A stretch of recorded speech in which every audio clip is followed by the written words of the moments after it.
Lynch and Agallamh. Cian, tough going in the first half. There didn't seem to be much space in the middle of the field. Yeah, we knew coming into it, like Dublin, you know, we played them last year and the year before in the Division 1Bs when they're coming, like, and massive brand of players there, and we knew it was going to be hard fought. And lucky enough, we came out there in the second half, got an old goal there to kind of put a bit of distance between us, but it was never over. Even the last 3 minutes of injury time, like, the attitude they showed, and they kept coming back and kept putting pressure on us, but, you know, we kept doing what we were told to do and stuck to the process, and thank God we got over the line.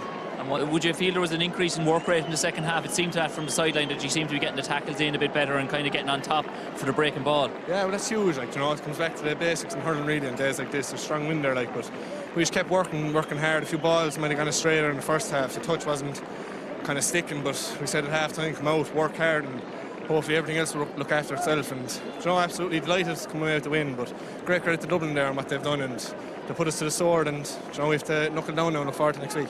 Good man, thanks a million, Cian. Slán, lad.